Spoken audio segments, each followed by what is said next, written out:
Singer rapper Honey Singh इन दिनों पूरे देश में धूम मचा रहे हैं। उनके कॉन्सर्ट की सक्सेस कैसी है, इस बारे में रैपर ने खुलकर बातचीत की और उन्होंने ये भी बताया कि उनके गाने मैनियक के पीछे लोग क्यों पड़े हैं। तो क्या है पूरा मामला, आइए आपको डिटेल में बताते हैं। यो हनी सिंह ने हाल ही में दिल्ली, मुंबई और लखनऊ में कई धमाकेदार कॉन्सर्ट किए, जहाँ फैंस की भारी भीड़ जमा हो गयी। खुद रैपर ये देखकर सरप्राइज हो गए थे। लोगों ने खूब एंजॉय किया। वहीं कॉन्सर्ट को लेकर के हनी सिंह ने अब खुलकर बातचीत की है। उन्होंने बताया कि वो ये तो जानते थे कि पब्लिक आएगी, लेकिन इतनी सारी नई जनता भी उनसे जुड़ेगी, इसकी उम्मीद नहीं थी। हनी ने बोला, मुझे तो लग रहा था कि मेरे शो पर 30 साल से ऊपर के लोग आएंगे, जब वो मुझे 20 से 21 साल की उम्र में सुनते थे, जब मेरा वक्त था। हमें पहला सरप्राइज मिला मुंबई के पहले ही शो पर, जब मेरे शो के डायरेक्टर ने आकर बताया कि भाई बहुत सारे लोग हैं 18 से 19 साल के, जो मेरे गाने तब सुनते थे जब वो 8 से 9 साल के थे। उसने कहा बहुत सारे नए लोग हैं, जेनज हैं। तो मैंने देखा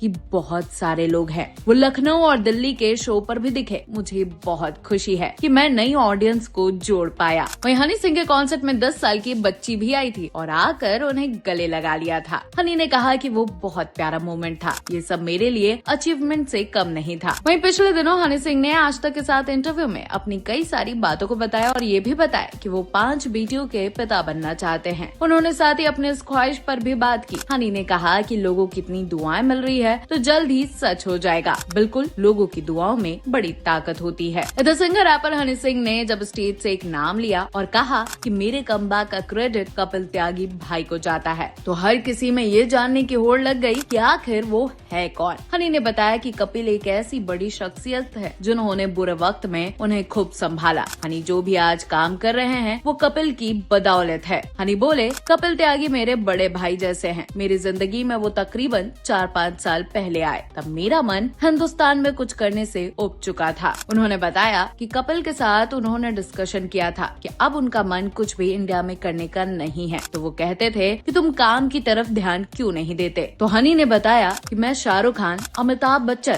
सलमान खान सबके साथ 2013 से 14 में काम कर चुका हूँ। अब मैं क्या करूँ हिंदुस्तान में, अब मेरा कुछ इंटरनेशनल करने का मन है। अब मैं हॉलीवुड में कुछ करना चाहता हूँ। तो कपिल भाई ने कहा कि वो भी कर लेना, लेकिन जो हिंदुस्तान में बड़ा है वो हर जगह बड़ा है। इधर हनी सिंह का हाल ही में मैनियक गाना रिलीज हुआ था, जहां उनके साथ भोजपुरी सिंगर रागिनी विश्वकर्मा ढोलक की थाप पर गाती दिखी थी। इस गाने से रागिनी जितनी पॉपुलर हुई, उतना ही क्रिटिसिज्म भी उन्हें झेलना पड़ा। इस गाने के शब्दों को अश्लील बताते हुए उन्हें खूब खरी खोटी सुनाई गई। आज तक से बातचीत में हनी ने इस गाने पर लगे इल्जामों पर बात की और साथ ही बताया कि कैसे रागिनी को उन्होंने ढूंढा और इसे शूट किया। हनी बोले, एक गाना मोहम्मद रफी साहब ने गाया था, बदन पर सितारे लपेटे हुए ओ जाने तमन्ना किधर जा रही हो, जरा पास आ जाओ तो चैन आ जाए। तो जिस तरह से उन्होंने इसे गाया, एक औरत ने खूबसूरत साड़ी पहनी हुई है, उसके बदन की जिस तरह से तुम डेफिनेशन दे रहे हो, ये भी अश्लील है। आज से 50 साल पहले का है, तो आप देखना किस चीज को किस तरह से चाहते हैं और अब बहाना किस तरह से निकाल रहे हैं। किसी चीज पर फिजूल का लांछन लगाने को ये एक अलग तरीका है। कहने को तो लोग कह देंगे कि हनी पुराने गानों का एग्जाम्पल देकर बदनाम करने की कोशिश कर रहा है, लेकिन मैं नजरिए की बात कर रहा हूँ। किसी भी चीज को बुरा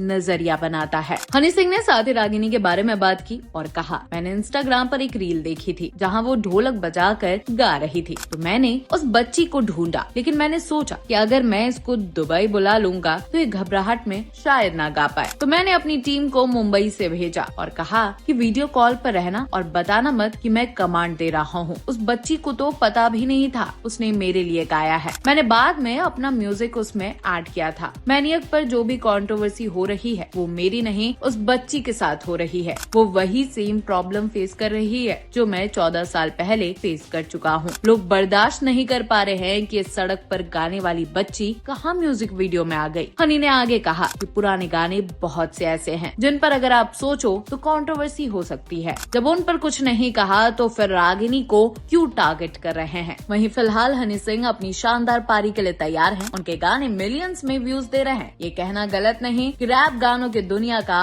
हनी सिंह जैसा कोई दूसरा नहीं। तो फिल्म इंडस्ट्री से जुड़ी ऐसी तमाम जानकारियों के लिए हमारे चैनल को like, share, follow and subscribe करना ना भूलें।